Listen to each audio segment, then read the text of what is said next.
English tutorial চ্যানেলে সকলকে স্বাগত জানাই। আজকের ক্লাসে আমি তোমাদের পড়াবো নাউন ক্লজকে কিভাবে সাবজেক্ট কমপ্লিমেন্ট, অবজেক্ট কমপ্লিমেন্ট আর অ্যাপোজিশন রূপে ইউজ করতে হয়। ভিডিওটা যদি ভালো লাগে তাহলে লাইক আর শেয়ার করে দিও। প্রথমে আমি নাউন ক্লজ সম্পর্কে বেসিক ধারণাটা তোমাদের সাথে শেয়ার করব। নাউন ক্লজ কি? A noun clause is a subordinate clause that functions as a noun in a sentence. Noun clause হচ্ছে subordinate clause যা বাক্যে নাউন হিসেবে কাজ করে। তারপর দেখো it can act. Noun clause কাজ করতে পারে সাবজেক্ট হিসেবে, অবজেক্ট হিসেবে, প্রেপোজিশনের অবজেক্ট হিসেবে, সাবজেক্ট কমপ্লিমেন্ট হিসেবে, অবজেক্ট কমপ্লিমেন্ট হিসেবে, অ্যাপোজিশন হিসেবে। আজকের ক্লাসে আমরা মেনলি শিখব subject complement, object complement, apposition রূপে নাউন ক্লজের ভূমিকা। নাউন ক্লজের স্ট্রাকচারটা কেমন হয়?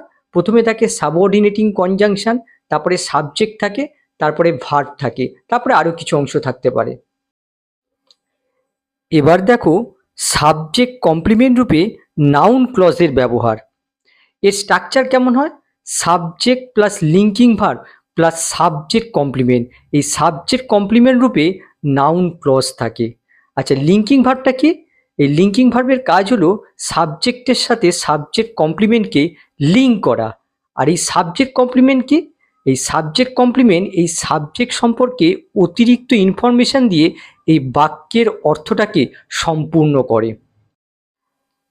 প্রথম বাক্য দেখো, সমস্যাটা হলো তার অসততা। The problem is dishonesty. এখানে দেখো দ্য প্রবলেম হচ্ছে সাবজেক্ট, ইস হচ্ছে লিঙ্কিং ভার্ব, আর হিজ ডিসঅনেস্টি এটা হচ্ছে সাবজেক্ট কমপ্লিমেন্ট। আমরা যদি সাবজেক্টকে প্রশ্ন করি যে সমস্যাটা কি, তাহলে দেখো তার উত্তর আসছে তার অসততা। তার মানে দেখো এই সাবজেক্ট কমপ্লিমেন্টটা এই সাবজেক্ট সম্পর্কে অতিরিক্ত ইনফরমেশন দিয়ে এই বাক্যের অর্থটাকে সম্পূর্ণ করছে। কিন্তু দেখো এখানে সাবজেক্ট কমপ্লিমেন্ট রূপে নাউন ফ্রেজ রয়েছে, এটা কোনো নাউন ক্লজ নয়।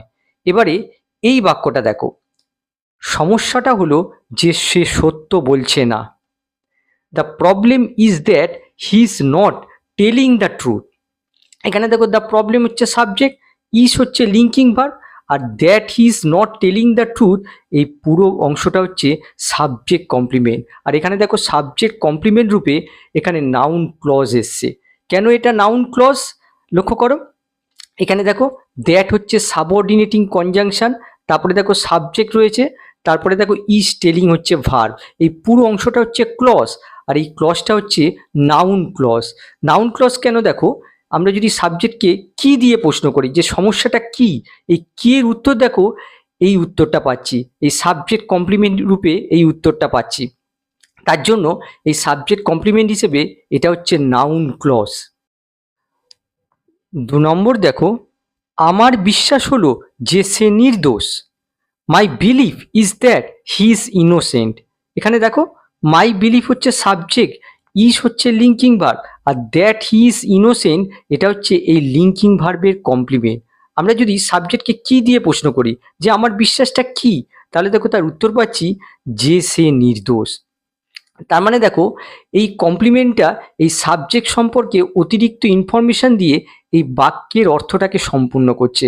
তার জন্য এই কমপ্লিমেন্টটা হচ্ছে সাবজেক্ট কমপ্লিমেন্ট। 3 নম্বর দেখো, প্রশ্ন হলো কেন সে চলে গেল। The question is why he left. এখানে আমরা যদি সাবজেক্টকে কি দিয়ে প্রশ্ন করি যে প্রশ্নটা কি, তাহলে দেখো তার উত্তর পাবো কেন সে চলে গেল। তার মানে দেখো হোয়াই হি লেফট এই অংশটুকু হচ্ছে সাবজেক্ট কমপ্লিমেন্ট, আর এই সাবজেক্ট কমপ্লিমেন্ট রূপে এখানে নাউন ক্লজ ইউজ হয়েছে। আর লক্ষ্য করো নাউন ক্লজটা শুরু হয়েছে হোয়াই দিয়ে, দেখে মনে হচ্ছে এটা অ্যাডভার্বিয়াল ক্লজ, কিন্তু এটা আসলে নাউন ক্লজ, সাবজেক্টকে কি দিয়ে প্রশ্ন করে পাচ্ছি। পরেরটা দেখো, প্রশ্নটা হলো যে আমরা এখন কি করব। The question is what we will do now. প্রশ্নটা কি? যে আমরা এখন কি করব। এখানে দেখো what we will do now এই অংশটুকু হচ্ছে সাবজেক্ট কমপ্লিমেন্ট, আর সাবজেক্ট কমপ্লিমেন্টটা শুরু হয়েছে দেখো হোয়াট দিয়ে। এই হোয়াট কিন্তু কোনো সাবঅর্ডিনেটিং কনজাংশন নয়, এই হোয়াট হচ্ছে ফিউজড রিলেটিভ প্রোনাউন। এই হোয়াটের অর্থ হচ্ছে দ্য থিং দ্যাট। এই ফিউজড রিলেটিভ প্রোনাউন নিয়ে এর আগে আমি ডিসকাস করেছি। এই অংশটুকু হচ্ছে নমিনাল রিলেটিভ ক্লজ, যেটাকে আমরা নাউন ক্লজ রূপে জানি। 5 নম্বর দেখো, সমস্যা হলো আমরা কিভাবে কাজটি শেষ করব। The problem is how we will finish the work. সমস্যাটা কি, যে কিভাবে আমরা কাজটা শেষ করব। এখানে দেখো how we will finish the work, এই অংশটুকু হচ্ছে সাবজেক্ট কমপ্লিমেন্ট। আর দেখো সাবজেক্ট কমপ্লিমেন্টটা হাউ দিয়ে শুরু হয়েছে, যদিও হাউ দিয়ে শুরু হয়েছে কিন্তু দেখো এই সাবজেক্ট কমপ্লিমেন্টটা নাউন ক্লজ রূপে ইউজ হয়েছে। সাবজেক্টকে কি দিয়ে প্রশ্ন করে আমরা এই সাবজেক্ট কমপ্লিমেন্টের উত্তরটা পাচ্ছি। পরেরটা দেখো, প্রশ্ন হলো সে আসবে কি না। The question is whether he will come. প্রশ্নটা কি, যে সে আসবে কি না। এখানে লক্ষ্য করো ওয়েদার হি উইল কাম, এই অংশটুকু হচ্ছে সাবজেক্ট কমপ্লিমেন্ট। সাবজেক্ট কমপ্লিমেন্ট হিসেবে এখানে নাউন ক্লজ ইউজ হয়েছে, আর নাউন ক্লজটা দেখো ওয়েদার দিয়ে শুরু হয়েছে। 7 নম্বর দেখো, বিজয়ী হবে যে আগে পৌঁছাবে। The winner will be whoever arrives first. আমরা যদি সাবজেক্টকে কে দিয়ে প্রশ্ন করি, বিজয়ী কে হবে, না যে আগে পৌঁছাবে। এখানে দেখো হুএভার অ্যারাইভস ফার্স্ট, এই অংশটুকু হচ্ছে সাবজেক্ট কমপ্লিমেন্ট। সাবজেক্ট কমপ্লিমেন্ট রূপে এখানে নাউন ক্লজ ইউজ হয়েছে। দেখো সাবজেক্ট সম্পর্কে এই সাবজেক্ট কমপ্লিমেন্টটা অতিরিক্ত ইনফরমেশন দিয়ে এই পুরো বাক্যের অর্থটাকে সম্পূর্ণ করছে। পরেরটা দেখো, সমস্যাটা হলো কে এই কাজটি করেছে। The problem is who has done this work.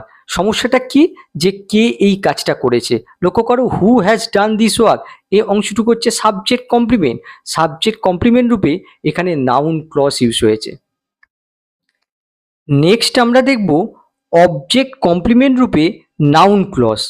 Object complement কি?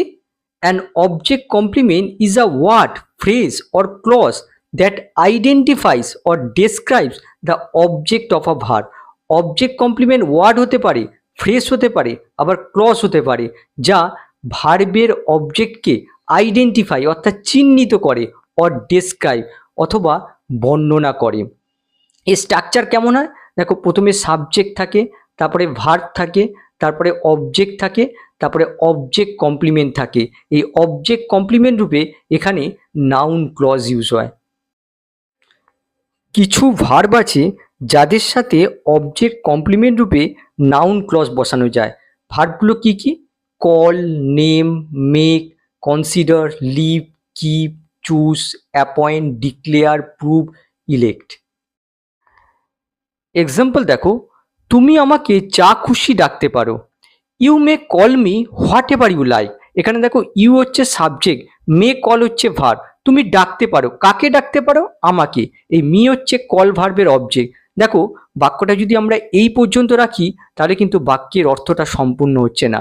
আমরা যখন হোয়াট এভার ইউ লাইক এই অংশটুকু জুড়ে দিচ্ছি তখনই এই বাক্যের অর্থটা সম্পূর্ণ হচ্ছে। তার মানে হোয়াট এভার ইউ লাইক এই অংশটুকু হচ্ছে কমপ্লিমেন্ট। এই কমপ্লিমেন্টটা দেখো এই অবজেক্ট সম্পর্কে অতিরিক্ত তথ্য দিচ্ছে।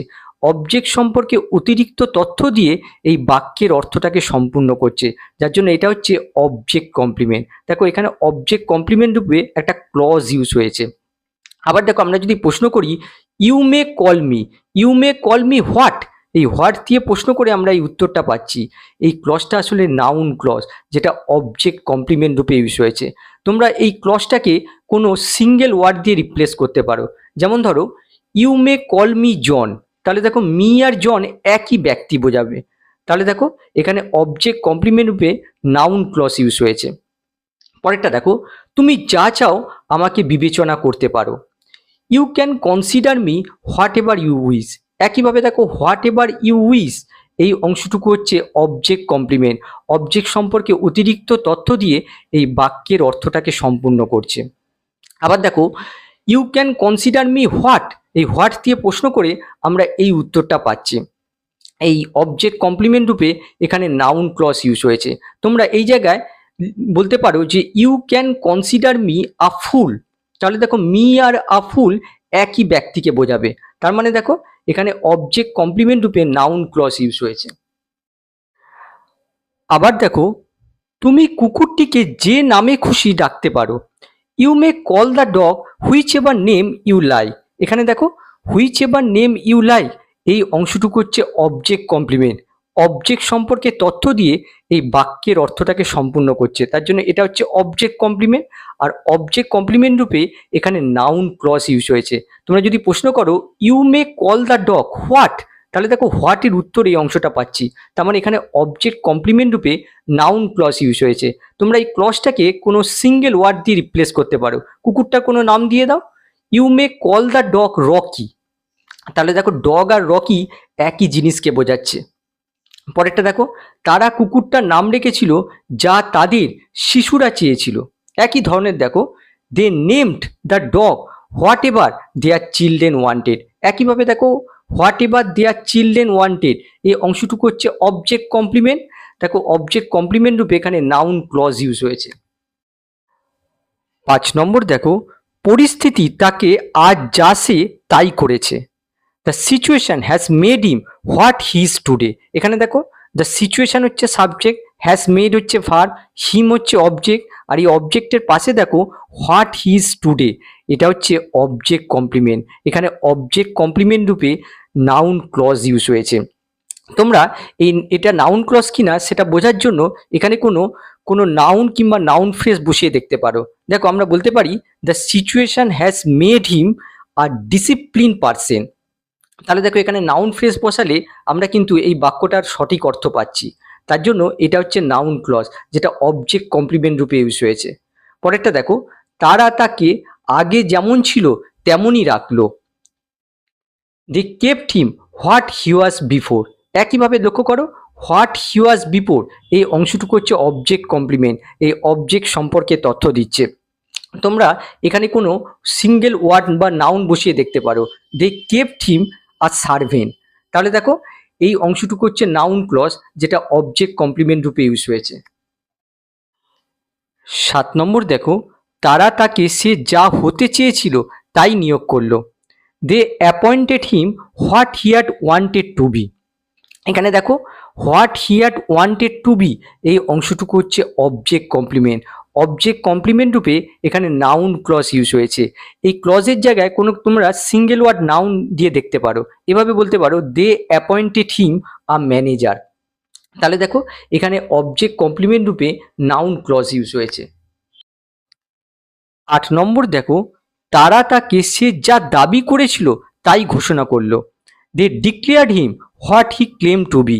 একইভাবে দেখো what he claim to be এই অংশটুকু হচ্ছে অবজেক্ট কমপ্লিমেন্ট। অবজেক্ট কমপ্লিমেন্ট রূপে এখানে নাউন ক্লজ ইউজ হয়েছে। তোমরা এই ক্লজটাকে কোনো সিঙ্গেল ওয়ার্ড নাউন দিয়ে রিপ্লেস করতে পারো, এভাবে করতে পারো দে ডিক্লেয়ার্ড হিম আ ক্যাপ্টেন। তাহলে দেখতে পাচ্ছ এখানে অবজেক্ট কমপ্লিমেন্ট রূপে নাউন ক্লজ ইউজ হয়েছে। নেক্সট আমরা দেখব অ্যাপোজিশন রূপে নাউন ক্লজ। এর স্ট্রাকচার কেমন হয়, প্রথমে নাউন অথবা নাউন ফ্রেজ বসে, আর তার ঠিক পাশে থাকে noun clause explaining the noun or noun phrase. তার পাশে নাউন ক্লজটা এই প্রথমে যে নাউন বা নাউন ফ্রেজটা আছে এটাকে এক্সপ্লেন করে। এই নাউন ক্লজটাকে এই নাউন বা নাউন ফ্রেজের অ্যাপোজিশন বলা হয়। 1 নম্বর দেখো, এই সত্যটা যে সে নির্দোষ সবাই জানে। The fact that he is innocent is known to everyone. এখানে দেখো দ্য ফ্যাক্ট এই অংশটুকু হচ্ছে নাউন ফ্রেজ, আর নাউন ফ্রেজের পাশে দেখো দ্যাট হি ইজ ইনোসেন্ট এটা হচ্ছে ক্লজ। আমরা যদি এই প্রথম নাউন ফ্রেজটাকে প্রশ্ন করি যে ফ্যাক্টটা কি বা সত্যটা কি, তাহলে দেখো তার উত্তর আসবে যে সে নির্দোষ। দেখো প্রথম নাউন ফ্রেজটাকে কি দিয়ে প্রশ্ন করে আমরা এই উত্তরটা পাচ্ছি, তার মানে এই ক্লজটা নিঃসন্দেহে নাউন ক্লজ। এখানে এই প্রথম নাউন ফ্রেজটার অ্যাপোজিশন রূপে ইউজ হয়েছে। পরেরটা দেখো, এই ধারণাটা যে পৃথিবী গোল তা এখন সবাই জানে। The idea that the earth is round is now known to all. এখানে দেখো দ্য আইডিয়া এই অংশটুকু হচ্ছে নাউন ফ্রেজ, আর that the earth is round এই অংশটা হচ্ছে ক্লজ। আমরা যদি বলি যে আইডিয়াটা কি বা ধারণাটা কি, তাহলে দেখো তার উত্তর আসছে যে পৃথিবী গোল। তার মানে দেখো এই নাউনটাকে আমরা কি দিয়ে প্রশ্ন করে এই নাউন ক্লজের উত্তরটা পাচ্ছি, তার মানে নিঃসন্দেহে এই ক্লজটা নাউন ক্লজ হিসেবে কাজ করছে। এটা এই প্রথম নাউনের অ্যাপোজিশন রূপে ইউজ হয়েছে। 3 নম্বর দেখো, তার সিদ্ধান্ত যে সে বিদেশে পড়তে যাবে সবাইকে অবাক করেছে। His decision that he will study abroad surprised everyone. এখানে লক্ষ্য করো, আমরা যদি প্রশ্ন করি যে তার সিদ্ধান্তটা কি, তাহলে দেখো তার উত্তর আসবে যে সে বিদেশে পড়তে যাবে। তার মানে দেখো এই নাউন ফ্রেজটাকে আমরা কি দিয়ে প্রশ্ন করে এই ক্লজের উত্তরটা পাচ্ছি। তার মানে এটা হচ্ছে নাউন ক্লজ, যেটা অ্যাপোজিশন রূপে ইউজ হয়েছে। এই নাউন ফ্রেজটার অ্যাপোজিশন রূপে ইউজ হয়েছে। পরেরটা দেখো, এই বিশ্বাস যে ঈশ্বর আমাদের সাহায্য করবেন তাকে শক্তি দেয়। The believe that god will help us gives him strength. একইভাবে আমরা যদি এই নাউনটাকে প্রশ্ন করি যে বিশ্বাসটা কি, তাহলে দেখো তার উত্তর আসবে যে ঈশ্বর আমাদের সাহায্য করবেন। তার মানে দেখো that god will help us, এই অংশটুকু এখানে নাউন ক্লজ অ্যাপোজিশন রূপে ইউজ হয়েছে। আরও বাক্য দেখো, সে সত্য বলছে কি না এই প্রশ্নটি এখনো রহস্যই রয়ে গেছে।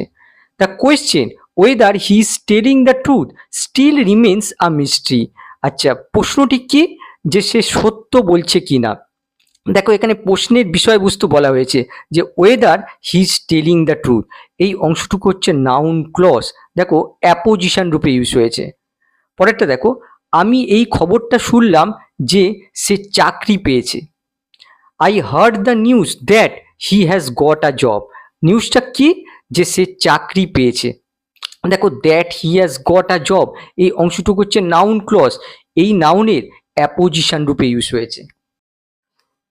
7 নম্বর দেখো, আমি এই গুজবটা বিশ্বাস করি না যে সে দেশ ছেড়ে গেছে।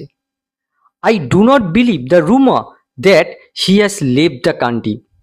এখানে আমরা যদি এই নাউনটাকে প্রশ্ন করি যে গুজবটা কি, যে সে দেশ ছেড়ে গেছে।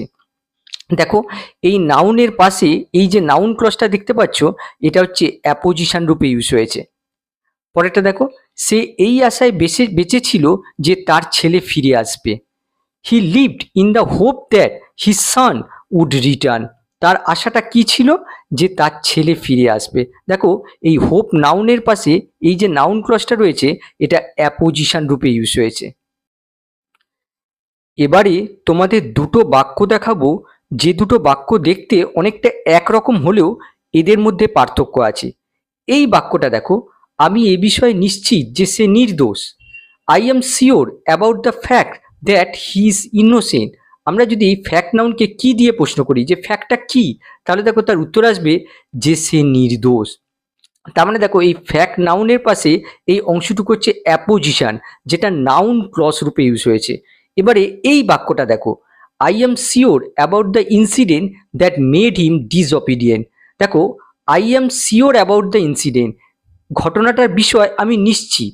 এবারে আমরা যদি প্রশ্ন করি যে কোন ঘটনা, হুইচ দিয়ে প্রশ্ন করলে আমরা এই উত্তরটা পাচ্ছি। দেখো দ্যাট মেড হিম ডিসঅবিডিয়েন্ট, যা তাকে অবাধ্য করে তুলেছিল। দেখো এটা হচ্ছে অ্যাডজেক্টিভ ক্লজ, এই নাউনটাকে আমরা হুইচ দিয়ে প্রশ্ন করে পাচ্ছি। এই অ্যাডজেক্টিভ ক্লজটা এই ইনসিডেন্ট নাউনটাকে মডিফাই করছে।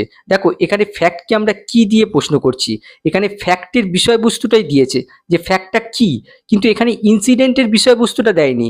আমরা যদি ইনসিডেন্টটা কি ছিল সে দিয়ে প্রশ্ন করি, তাহলে কিন্তু এই উত্তরটা পাচ্ছি না। আমরা হুইচ দিয়ে প্রশ্ন করে এই উত্তরটা পাচ্ছি, এটা হচ্ছে অ্যাডজেক্টিভ ক্লজ। আশা করি এই দুটোর পার্থক্য তোমরা বুঝতে পেরেছো। সবশেষে যে স্ট্রাকচারটা আমরা দেখব সেটা হলো it plus be verb plus adjective অথবা noun plus that clause. That clause বলতে নাউন ক্লজ। এবারে বাক্য দেখো, এটা নিশ্চিত যে তারা জিতবে। It is certain that they will win. এই বাক্যের স্ট্রাকচার দেখো, প্রথমে ইট, তারপরে দেখো বি ভার্ব, তারপরে দেখো অ্যাডজেক্টিভ, আর তারপরে দেখো দ্যাট দে উইল উইন, এই অংশটুকু হচ্ছে নাউন ক্লজ।